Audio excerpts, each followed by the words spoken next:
Well, the S340 from NZXT is back and it's new and improved. There's quite a few differences here, but one of them right up front, it's pretty clear.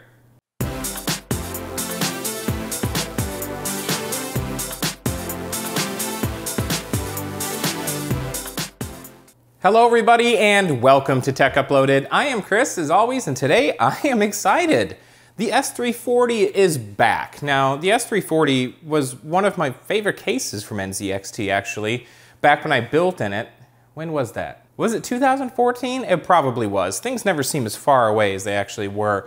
But I had the white version of that case and I really enjoyed the build experience in there, and I felt it was one of the more solid cases that NZXT makes. Usually I find that I'm happy with the frame and then I'm like a little bit let down on the panels or something just doesn't feel right. The S340 felt like a solid little tank. It's just a nice, clean, sharp edge looking design case, and I really liked it for that. So when I found out they were going to be making an elite version of the S340, what was with my pronunciation there? Elite! So when I found out they were going to be making an elite version of the S340, I was pretty excited. And I have to say, wasn't let down with this thing. So before I get into my pros, my cons, my build experience, all that good stuff, let's go ahead and take a look at the details of this case first. Well, all right, taking a look at the S340 Elite out of the box, the very first thing you notice is the beautiful tempered glass side panel, and the familiar "don't drop this dummy" sticker on the side to remind you that the panel is indeed glass. The S340 was a very clean looking case with sharp lines and a simple design, and thankfully that has carried forward in this improved version of that popular case from NZXT. You also have a unique quality in this case that I'll get to a little bit later. The S340 Elite carries over the same traits of the S340 on the inside as well, with plenty of room for motherboard mounting in a case that, quite frankly, looks a lot smaller than it really is. You have room in here for mini ITX, micro ATX, and ATX motherboard installation with plenty of clearance and nothing really getting in your way. Next to the motherboard tray, you have this handy little cable management bar that helps hide those unsightly cables coming around from the back of the case. And below the motherboard tray, you have mounts for two 2.5-inch drives, perfect for SSDs, and now a third drive mount on the Elite version on the side of the power supply shroud. Behind the shroud's an area for two 3.5-inch mechanical drives next to the power supply area, and then you have the area to slide in the power supply itself. You also have room to mount an additional storage device in the case should you choose. As for cooling, the case has front support for two 140mm fans or two 120mm fans, which means you have room for radiators up to 280mm. The top's a bit more restrictive with a single 140 or 120mm fan mount, and a 120mm NZXT fan is pre-installed up here. Since this case is fairly short, clearance on the top is not exactly radiator friendly, so you're going to want to move to the back of the case where you have the area here for a 120mm fan, which is also pre-installed, or you can swap that out for a 120mm radiator.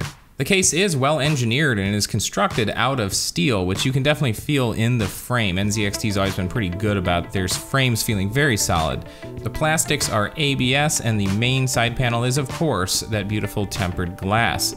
The front and bottom air intakes are covered by removable dust filters, with the top and rear exposed, but those are typically going to be in an exhaust configuration, so I'll give them a pass on that one. Cable management was also well thought out, with plenty of routing space behind the motherboard tray, which is always nice when that is taken into consideration.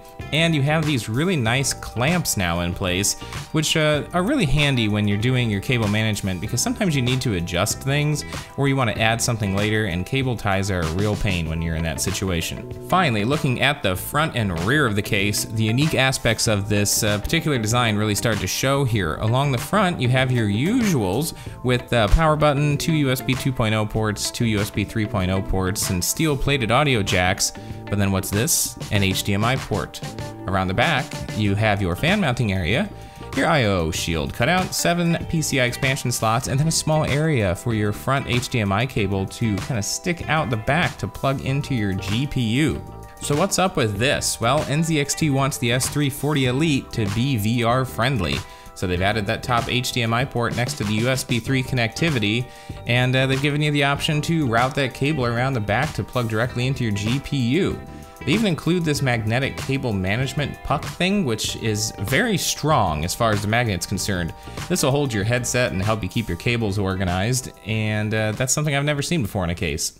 Measuring in at just 203 millimeters wide by 474 millimeters tall by 432 millimeters deep, NZXT really manages to pack a lot into a small package. Now, let's take a closer look at this S340 Elite with an ATX build and a Kraken X31 installed up front.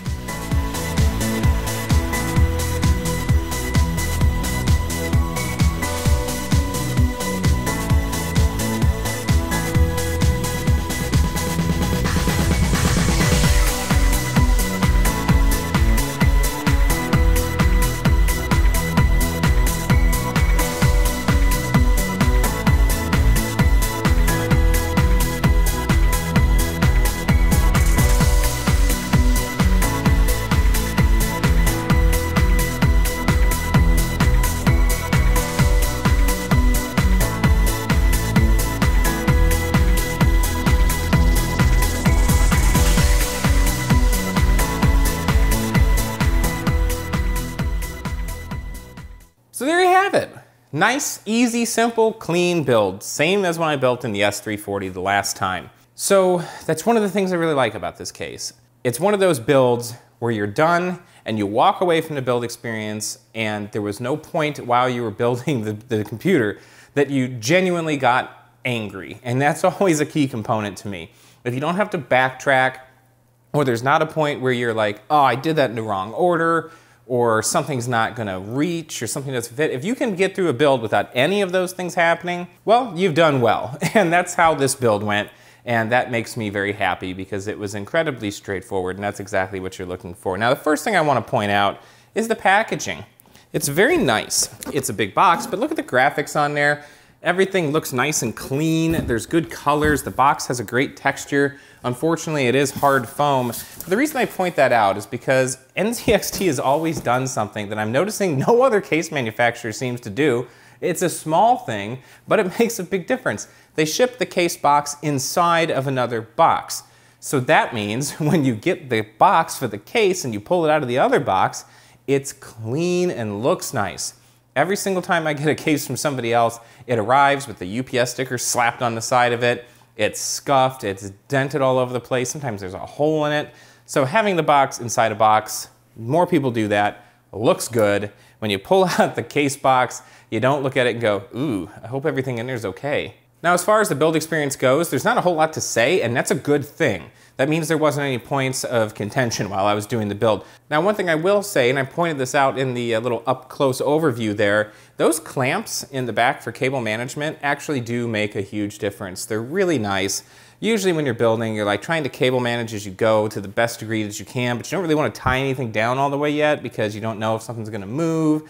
And then if you clamp a cable tie down, you got to cut it and you got to put another one in its place, and it's just, it's not great. When you have those little clamps you can open and shut, it makes things a lot easier. And the way that the back of the case is laid out, for the most part, my cables ran where I wanted them to go.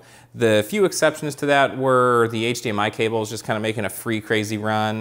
If I remember correctly, the cable for the power supply auxiliary, that's just kind of running sideways. It's not following any kind of a path. It's just a way that the cable length was in the power supply. But overall, everything really just works out well back there. And that little bar that they use on the front to hide the cables, that's a carryover from the S340, and it's something that I really liked on that case. I still really like it here. It makes for doing a nice clean build really easy. The other nice thing is there's a lot of room back here for cable management as well. I used a non-modular power supply, nothing fancy whatsoever. The cables were round, everything just fit back there. Getting the side panel on, no issue whatsoever.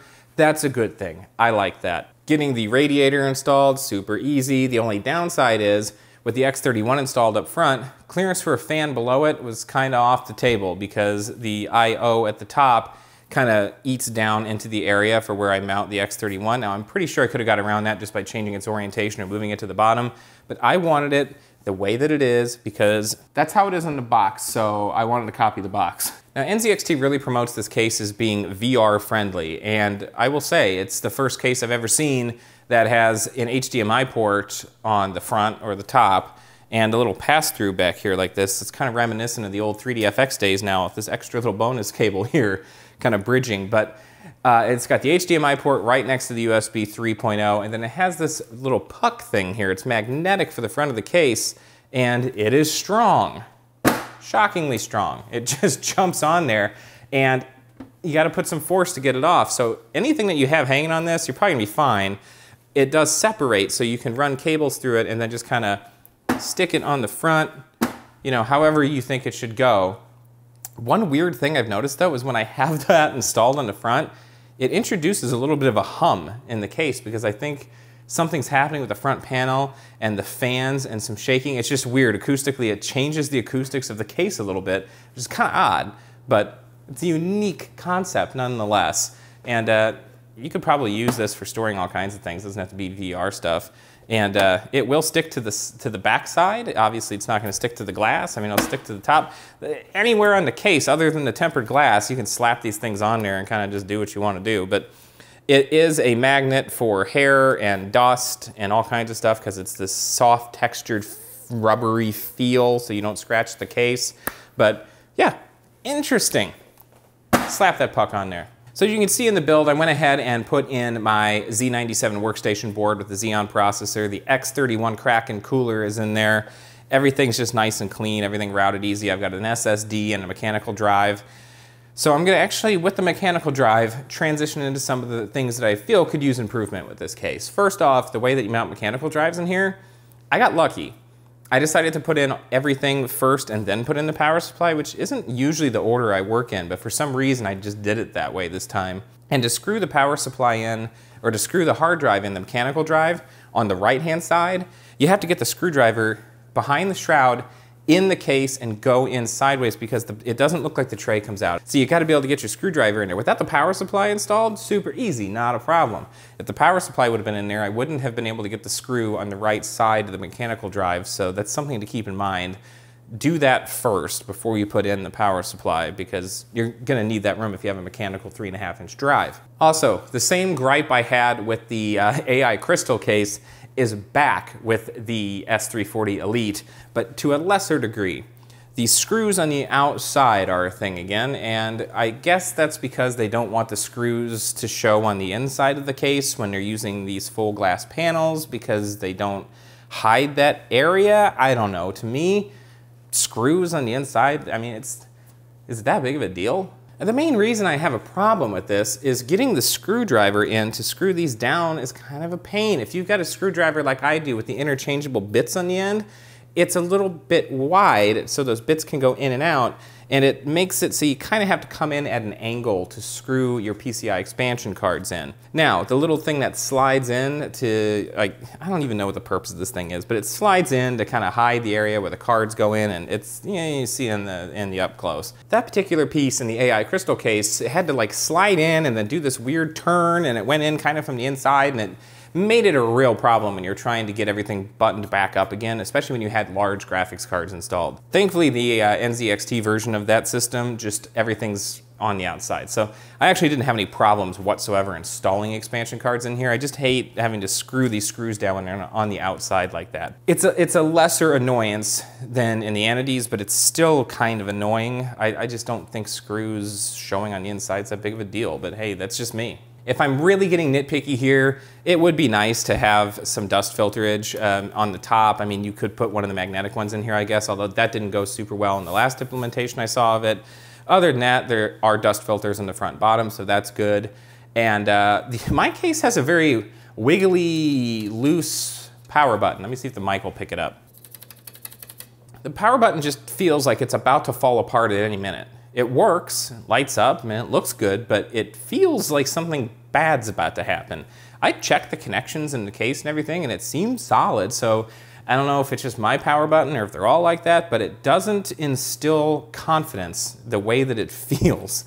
It feels kind of cheap. Thankfully, that's about the only weak point that I found in the case itself. Other than that, everything, as far as the build in here, just really went well. And honestly, there's a lot to be said for that when you're doing a case build. I was able to get this thing fully assembled. Like I said, no issues. Put the LED strip in there, put the glass on, turned it on, just sat back and looked and thought, you know, I'm really loving this tempered glass thing. I think it really does look sharp, and it just adds a degree of class to the case. If you're looking for a smaller case that's really simple as far as design, nice clean edges, the S340 continues to be a hard to beat choice, and the S340 Elite adds on top of that with better cable management and this tempered glass than the VR stuff. So if you're super into VR, or you just want a nice clean kind of smaller ATX mid-tower case and you want something that's going to be easy to build in, then I highly recommend. I still stand behind my original recommendation of the 340 with the S340 Elite. It's a super easy build, it's a nice clean design, it's quiet. The fans that come included are actually very quiet as well, which is nice. They were a little bit loud on the last 340 I looked at. So overall, I definitely give this a recommendation. It's just a fantastic case, and I didn't walk away from the build with a headache, and it looks darn nice, and it was easy to achieve this look. As always, if you enjoyed this video, please go ahead and click on that subscribe button. You can also follow me on my social media channels like Twitter and Instagram. That's Tech Uploaded. And of course, I'm on Facebook. Join the Facebook community. Start commenting and doing the Facebook things you do at facebook.com/techuploaded. And of course, you can shoot me an email at techuploaded@gmail.com. And you know the drill. Don't be a stranger. Check back soon.